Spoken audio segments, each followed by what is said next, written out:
ప్రపంచాన్ని ఎన్నో సామ్రాజ్యాలు పరిపాలించాయి. లోకాన్ని పరిపాలించిన గొప్ప గొప్ప సామ్రాజ్యాలెన్నో కాలగర్భంలో కలిసిపోయాయి. బబులోను, మాదియా, గ్రీక్, రోమన్ లాంటి ఎన్నో సామ్రాజ్యాలు చరిత్రలో మొండిగోడలుగా మిగిలిపోయాయి.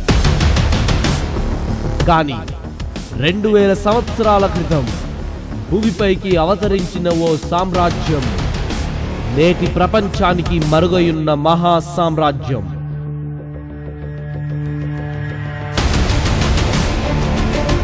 ఎదురులేని సామ్రాజ్యం, మరే సామ్రాజ్యం సాటి రాని మహా సామ్రాజ్యం.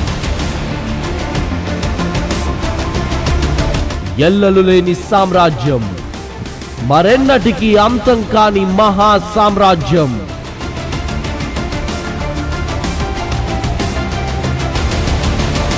చరిత్రలో లిఖించబడని సామ్రాజ్యం, చరిత్రనే తిరగరాసిన మహా సామ్రాజ్యం.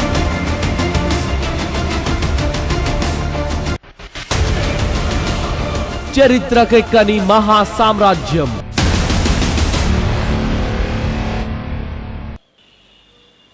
ప్రపంచ చరిత్ర రాసింది ఎవరు అని మనం ఆలోచిస్తే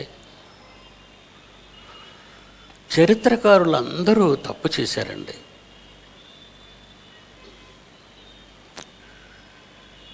గత కాలంలో మీకు శాస్త్రవేత్తలు తప్పు చేశారని చెప్పాను. ఫర్ ఎగ్జాంపుల్, మీకు తెలిసినదే చెప్పాలి. 2012 డిసెంబర్ 21 యుగాంతం అయిపోతుంది. ఎవరెవరు చెప్పారు ఈ జాబితాలో ఉన్నారో మనందరికీ తెలుసు. లోకల్ మీడియా కానివ్వండి, స్టేట్ మీడియా కానివ్వండి, నేషనల్ మీడియా కానివ్వండి, ఇంటర్నేషనల్ మీడియా కానివ్వండి. మన దేశంలో మనం ఎక్కువగా విన్న మాటలు మయన్మార్ క్యాలెండర్. అది ఒక దేశం, దానికి ఒక చట్టం, ఆ దేశానికి ఒక చరిత్ర. ఈ చరిత్ర పుటలలోని ఈ మయన్మారు డిసెంబర్ 21, 2012కి సృష్టి నాశనం అయిపోతుంది అని చెప్పటం మనం విన్నాం. తర్వాత మన దేశానికి, మన ప్రాంతానికి చెందినవారు వీరబ్రహ్మం గారు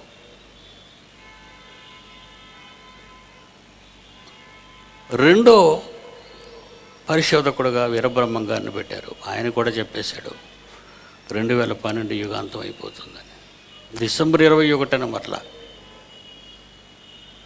3 ఐన్స్టీన్ గారు. 4 సర్ ఐజక్ న్యూటన్ గారు. 5 జ్యోతిష్య పితామహుడు నాస్ట్రడామస్.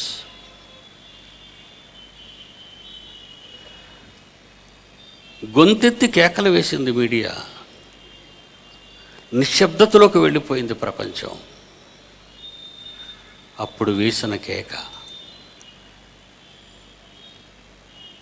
నాశనం కాదు, రేపేమి సంభవించునో మీకు తెలియదు అన్నాడు దేవుడు, తండ్రి, క్రీస్తు. అనండి, రేపేమి సంభవించునో మీకు తెలియదు.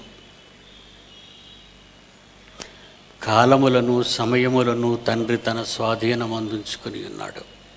అవి తెలుసుకున్నటవి పని కాదు. ఏ రాజు ఎప్పుడు పాలిస్తాడు, ఏ రాజు ఏ దేశానికి రాజుగా మారతాడు అని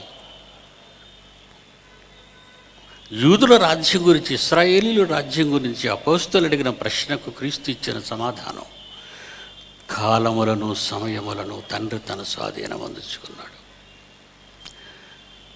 రేపేమి సంభవించునో మీకు తెలియదు. Bible right. అలా అంటే అందరిలో ఆ ముందున్నటువంటి వాళ్ళలో నన్ను ఒకటిగా ఎంచుకుంటారని, 2012కి విశాఖపట్నంలో విశ్వవిద్యాలయాన్ని కట్టించాను. Bible open university India international. ఇప్పుడు దాని కాస్ట్ 20 కోట్లు. ఇది రాసి ఇచ్చేస్తానన్నాను. పందెంలో డబ్బు లేకపోతే ప్రతి పనికిమాలిన వాడు వాగుతాడు. మీకు అర్థమైందా? పందెంలో ఏ పోటీలోనైనా పందెం ఉండాలి. నేను ఓడిపోతే మీ వీరబ్రహ్మం చెప్పినట్టు, మీ జ్యోతిష్య పితామహుడు నోస్ట్రడామస్ చెప్పినట్టు, లేదా ఎప్పుడో కాలగర్భంలో కలిసిపోయిన ఐన్స్టీను, ఐజక్ న్యూటన్, అరిస్టాటిల్, వీళ్ళందరి పేర్లు చెప్పేస్తున్నా. వీళ్ళందరూ చెప్పారా? వాళ్ళందరూ అనుకున్నారని ఏదో అనుకుని నువ్వు చెబుతున్నావా? దేవుని పిల్లలారా, బైబిలే గెలిచింది. ఇప్పుడు నా వేట చరిత్రకారుల మీదకి వెళ్ళింది. మీ అందరికీ తెలిసిన ఒకటి ఉంటుంది నా ఛాలెంజీలో. నేను మా టీవీలో మాట్లాడినప్పుడు శాస్త్రవేత్తల్ని, నాసా కానీ యూరోపియన్ స్పేస్ ఏజెన్సీ శాస్త్రవేత్తలు కానీ నా ఎడంకాల కింద పడేసుకుంటానన్నాను. అది మా టీవీలో చెప్పాను, మా ఇంట్లో చెప్పింది కదా. అది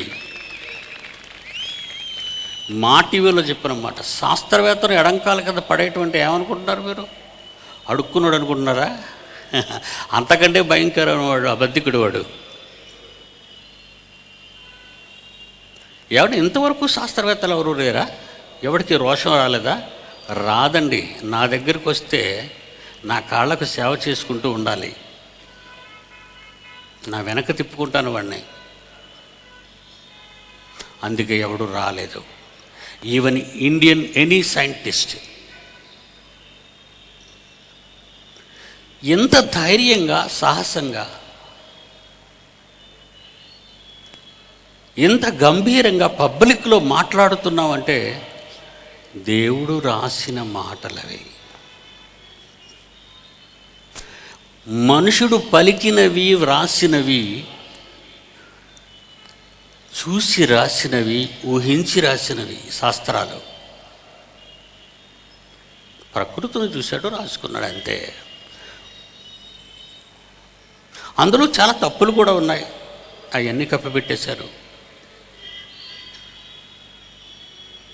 దేవుని పిల్లల చరిత్ర. ఒక ఫిడా హస్సాని అని ఒక ఇస్లాం చరిత్రకారుడు ఉన్నాడు 400 సంవత్సరాల క్రితం. అదేవిధంగా నోత్విచ్ ఉన్నాడు, రష్యన్ హిస్టోరియన్, రష్యన్ చరిత్రకారుడు. కివ్ కస్టన్ లాంటి ఎంతోమంది చరిత్రకారులు ఉన్నారు. వాళ్ళందరూ రాసిన ఒక పెద్ద అబద్ధం ఏంటో తెలుసా? యేసు కాశ్మీర్కి వచ్చాడట. యేసు కాశ్మీర్కి వచ్చాడు. బౌద్ధ సన్యాసుల దగ్గర విద్యలు నేర్చుకొని తిరిగి ఆయన స్వదేశానికి వెళ్ళిపోయాడు. ఆయన చేసిన అద్భుతాలు, సూచక్రియలు ఈ సన్యాసుల దగ్గర నేర్చుకున్నవే అని రాశారు వాళ్ళు. ఒక V6 ఛానల్, ఏమండి, ఒక TV5, ఒక TV9, చాలా ఛానల్స్ ఉన్నాయి మన ఆంధ్ర ఛానల్స్. ఎడ్ల బండి మీద యేసుక్రీస్తు మధ్యధరా సముద్రం తూర్పునున్న యెరూషలేములోని బెత్లెహేము ప్రాంతం నుండి పెళ్లి చూసుకోవడం ఇష్టం లేక బయలుదేరి వచ్చేసాడట. నమ్ముతారా? ఈ మధ్య ఒక 5th గాస్పెల్ దొరికిందట, ఒక చిన్న కాగితం మొక్క. అంతకుముందు డావిన్సీ కోడ్ మీకు తెలుసు, వాడిని కూడా ఛాలెంజ్ చేశాను. ఒక కాగితం మొక్క దొరికిందట. మన పిల్లలు పిలిచి ఇంగ్లాండ్కి ఉత్తరం రాయండి ఆ ముసలి రాణికని.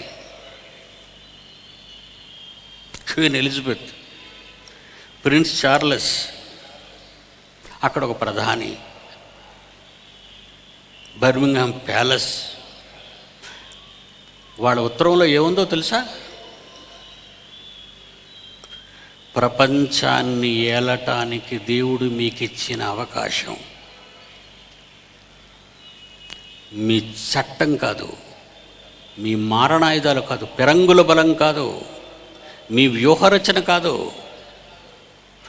దేవుని మాటలు ప్రపంచవ్యాప్తం కావాలి అంటే ఏదో ఒక దేశం ప్రపంచాన్ని ఏలాలి. క్రీస్తు శకం తర్వాత ఏదో ఒక దేశం ఏలాలి. ఆ దేశం ఏమైంది? ఇంగ్లాండ్ అయింది. గ్రేట్ బ్రిటన్ రవి అస్తమించని సామ్రాజ్యం. రవి అస్తమించని సామ్రాజ్యం. అంత పెద్ద సామ్రాజ్యాన్ని దేవుడు ఎక్కడో ద్వీపంగా ఉన్న నీ భూభాగంలో ఉన్న చిన్ని దేశం ఇది. అంతే కదా, యూరప్ ఖండంలో ఒక చిన్ని దేశం ఇది. చుట్టూ సముద్రం మధ్యలో ఉన్నావు. నువ్వు ప్రపంచాన్ని ఎలా జయించావు? నువ్వు జయించగలవా? నీ పెరంగులతో జయించావు నువ్వు అనుకుంటున్నావు. నీ డివైడ్ అండ్ రూల్ పాలసీతో జయించాను నువ్వు అనుకుంటున్నావు. నీ రాజకీయ చరిత్ర చెప్పుకుంటున్నావు. ఏనానా? కాదు. ఈ ఆపర్చునిటీ దేవుడు నీకు ఇచ్చాడు. జర్మనీలో పుట్టిన జాన్ గుటెన్బర్గ్ 3 సంవత్సరాల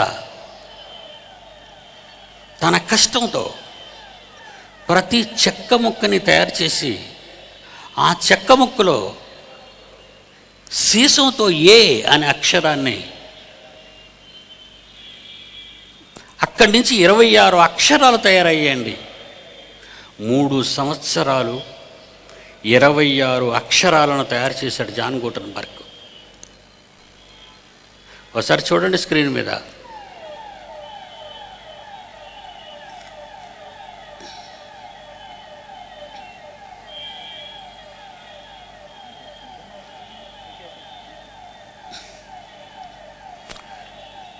ఏమండి చూస్తున్నారు కదా? తన ప్రయోగశాలలో ఒక్కొక్క చెక్క ముక్కను చెక్కుకుంటూ ఏ అనే అక్షరాలను బి అనే అక్షరాలను పోత పోసి తయారు చేసిన మహనీయుడండి ఆయన. ఆనాటి కాలం రవస్తమించిన సామ్రాజ్యం ప్రపంచాన్ని పాలిస్తుంది. Great Britain, బ్రిటిషర్లు. ఎన్ని ముక్కలండి! అక్షరపు ముక్కలు, లోహపు ముక్కలు. అది అక్షరం. అక్షరానికి ఆ చెక్కకి గాడి కొట్టి ఆ గాడిలో ఈ లోహాన్ని పోసేవాడు. అలా ముందు చెక్కను చెక్కి ఒక ఏ రావటానికి ఎంత కష్టపడ్డాడో ఆలోచించండి. ఇలా ఎన్ని ఏలు, ఎన్ని బీలు, ఎన్ని సీలు పోత పోసి తయారు చేసిన అక్షర మాలికతో 66 పుస్తకాల దేవుని మాటల మహాజ్ఞానాన్ని ప్రపంచానికి ముద్రించాడండి. The first printing book in John Gutenberg press, the Bible. ఏ పుస్తకంలో ఎవడి హిస్టరీ లేదు, ఎవడి హిస్టరీ లేదు. ప్రపంచాన్ని పాలించిన బాబెలు చరిత్ర లేదు, ముందు పుస్తకం ప్రింట్ అవ్వలేదు. పుస్తకాల పురుగులు, మనుషుల్లో ఉన్న పుస్తకాల పురుగులు తెలుసుకోవాలి దీన్ని. దేవుని పిల్లలారా, ఆ మహామనీషి చేసిన ప్రయత్నమే ఈరోజు బైబిల్ ప్రపంచ మానవాళి చేతికి వెళ్ళింది. అలా వెళ్ళటానికి రవస్తమించిన సామ్రాజ్యంగా దాన్ని తయారు చేశాడు దేవుడు. విజయాన్ని సమకూర్చాడు. 32 చదువునైనా. తమ యొద్ద నుండి మనుష్యులు నిన్ను తరిమెదరు. నెబుకద్నెజరు గురించి మాట్లాడుతూ, నువ్వు అడవి జంతువుల మధ్య నివాసం చేస్తావు, ప్రపంచ చక్రవర్తివే. పశువుల వలె నువ్వు గడ్డి మేస్తావు. సర్వోన్నతుడగు దేవుడు మానవుల రాజ్యముపై అధికారి అయి ఉండి, మానవుల రాజ్యాల మీద అధికారి, ప్రపంచ రాజ్యముల పైన అధికారి అయ్యుండి తానెవనికి దానిని అనుగ్రహింపనిచ్చునో వానికి ఆ సింహాసనాన్ని ఇస్తాను. అది నువ్వు తెలుసుకోవాలి నెబుకద్నెజరు. ఇప్పుడే ఎందుకు చెప్తున్నానంటే, గడ్డి తినే స్థితికి నిన్ను తెస్తే కానీ ఈ మాట నువ్వు వినవు గనక. ఇందాక చెప్పాడు కొడుకు, ప్రతి రాజు వాడి విగ్రహాన్ని చేసుకుంటాడు, ప్రతివాడు వాడి విగ్రహాన్ని చేసుకుంటాడు, రాజును పూజించబడ్డాడు. ఇర్మియా కాలంలో కూడా రాజు దేవుడుగా ప్రకటింపబడతారు. నిజంగా ఇర్మియా చాలా ధాటిగా, మీరు ఇర్మియా గ్రంథాన్ని చదువుతుంటే ఏంటి ఎంత బూతులుగా మాట్లాడుతున్నాడు అనుకుంటారు మీరు ఇర్మియా గ్రంథాన్ని. కానీ దేవుని మనస్సులోని ఆవేశం ఇలా తీసుకెళ్ళి, నువ్వు ప్రజలను పాడు చేస్తున్నావయ్యా యెహోయాకీను, దేవుని పిల్లలను పాడు చేస్తున్నావు.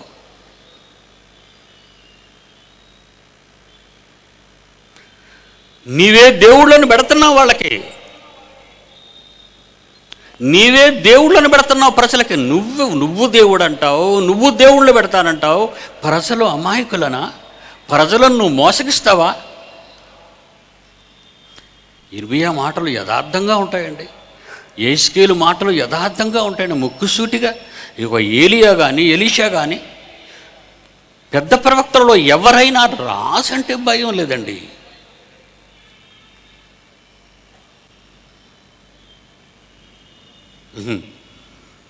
దేవుళ్ళు నువ్వు పెట్టుకుంటావా? నిన్ను సింహాసనం మీద కూర్చోబెడితే నువ్వు దేవుడువా? నువ్వు ఎంత కథల్లేవయ్యా. ఈ పాట చూడండి, ఈ పాట చూడండి.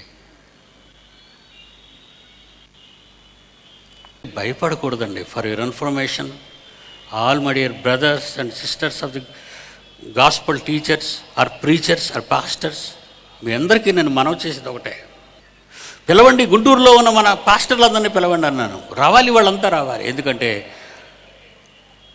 దేశం అయిపోతుంది.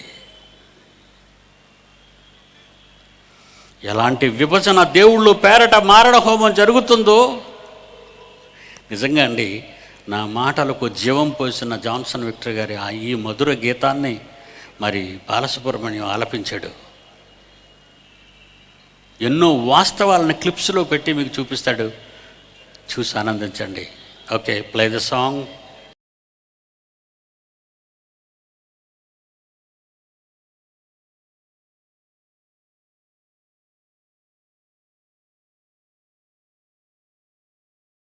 మీరు చూడబోయే ఈ పాటలోని దృశ్య రూపాలన్నీ కొన్ని వేల సంవత్సరాల క్రితం ఈ ప్రపంచంలో సంభవించిన యథార్థ సంఘటనలు.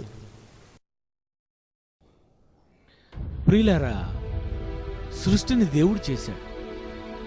ఆ దేవుణ్ణి మనిషి నమ్మకపోవడం మనిషి చేసే పెద్ద నేరం. ఆ దేవుణ్ణి మనిషి నమ్మకపోగా ఆ దేవునినే బోనులో నిలబెట్టాలని ఆ దేవునిపై కేసు వేయడం ఇంకెంత పెద్ద నేరం ఒక్కసారి మీరు ఆలోచించాలి. కన్న తండ్రి లేడనడం ఎంత నేరమో, దేవుడు లేడనడం కూడా అంతే నేరం. ఒకనాడు దేవుళ్ళ మీద సినిమాలు తీశారు, ఇప్పుడు అదే దేవునిపై కేసు వేయాలని సినిమాలు చూపిస్తున్నారు. ఇంతకీ దేవుడు ఉన్నాడా లేడా? అందుకే ఈ పాట చూడండి, వినండి, చూడండి, ఆలోచించండి, నిజం గ్రహించండి.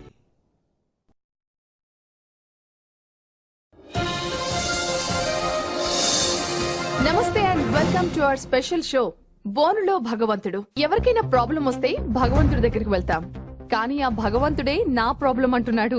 ఈ రోజు మన గెస్ట్ మిస్టర్ గోపాలరావు. దేవుడి మీద కేసు వేయడం మీకు తప్పనిపించట్లేదా? కేసు వేయకపోతే చట్టం నా చేతిలోకి తీసుకోమంటారా ఏంటి? అయినా మనిషి తప్పు చేస్తే కేసు వేయొచ్చు, అదే తప్పు దేవుడు చేస్తే వదిలేయాలా? ఏం మాట్లాడుతున్నారండి?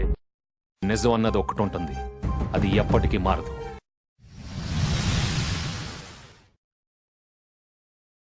సోదరా, మానవులకు తెలిసిన దేవుళ్ళందరి గురించి నేను తెలుసుకున్నాను.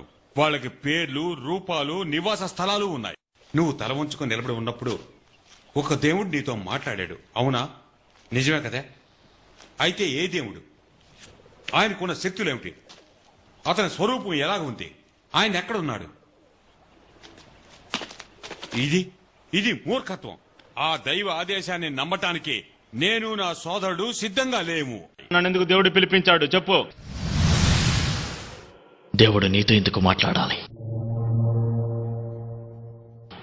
నీ జీవితాన్ని ఆయనకి అంకితం ఇవ్వకపోతే? అంకితం ఇచ్చాను.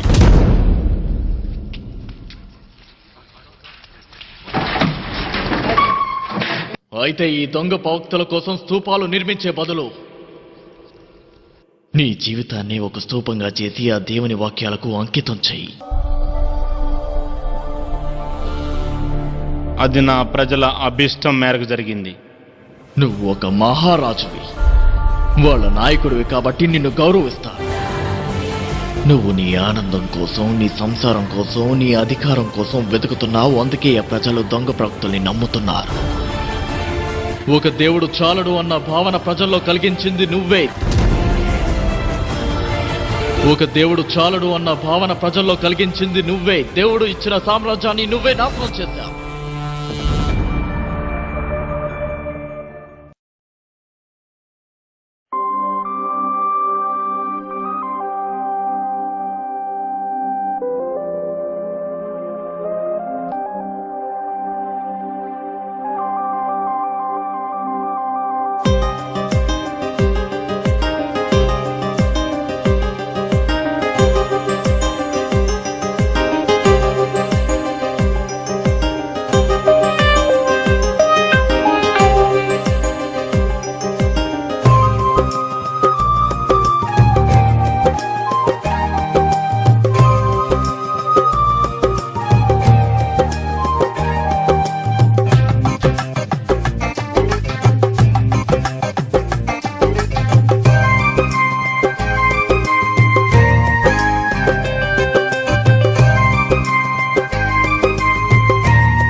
దేవుడు నాకొక దేవుడట,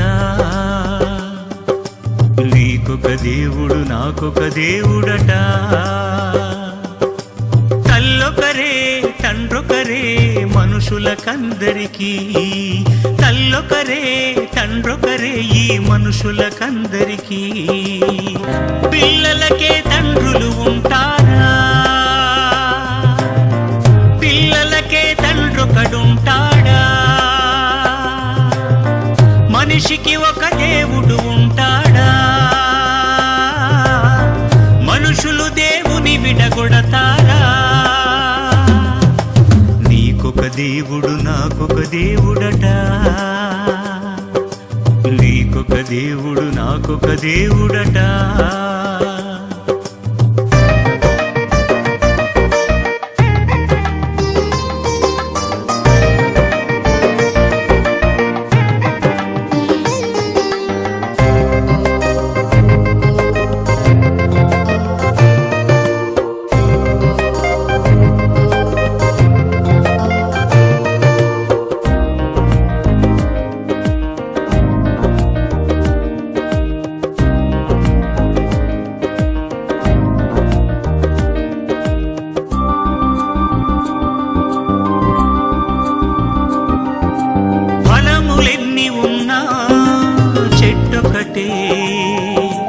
మనుషులెందరున్నా వారికి తండ్రొకడే.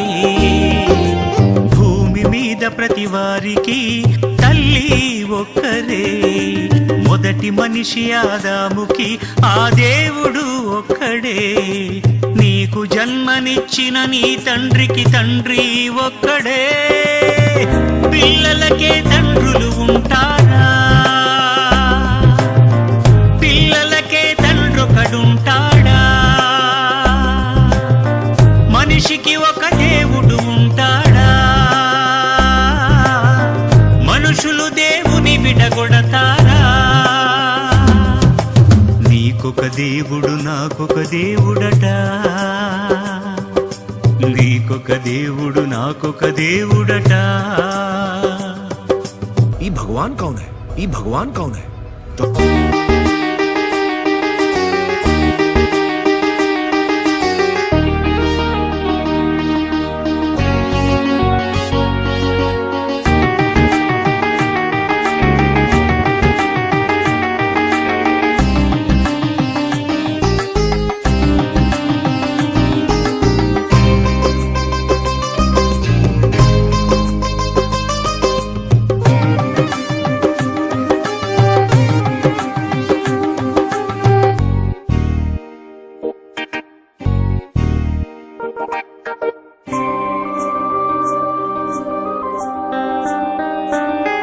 ఆదాముకి ఒక దేవుడే, అతని భార్యకి ఒక దేవుడే, మన పూర్వీకులకొక దేవుడే, పితరులందరికీ ఒక దేవుడే.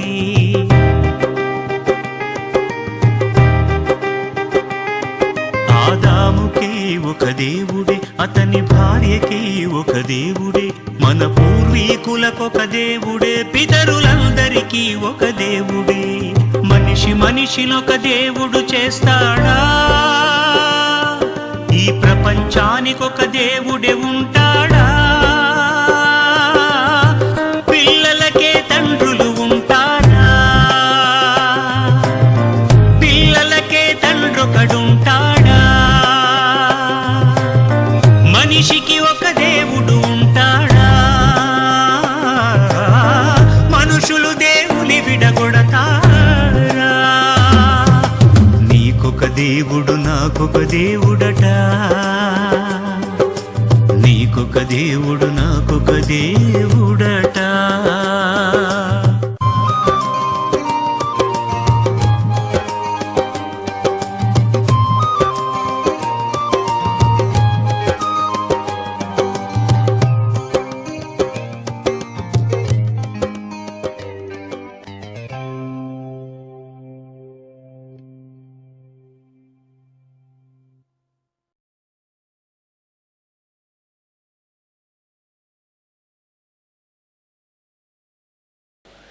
మీరు ప్రపంచాన్ని జయించడానికి ఏ తండ్రి దయ వలన మీరు ప్రపంచాన్ని పాలించారో ఆ తండ్రి కొడుకుకే మీరేం చేస్తున్నారో తెలుసా? పాపం కడుతున్నారు.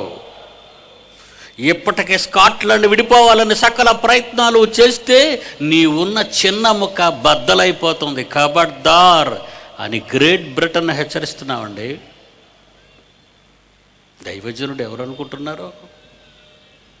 దైవజనుడు అంటే ఎవరు అనుకుంటున్నాడు? అందుకంటే ఐఎమ్ ఎ పవర్.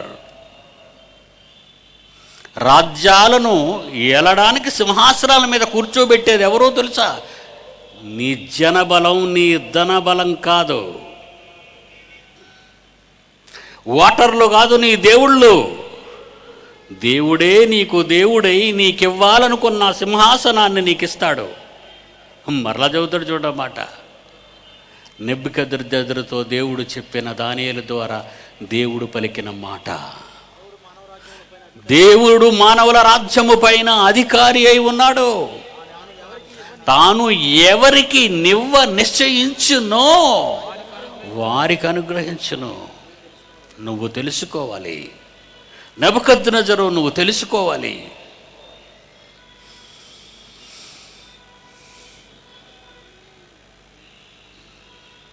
దేవుని పిల్లలారా,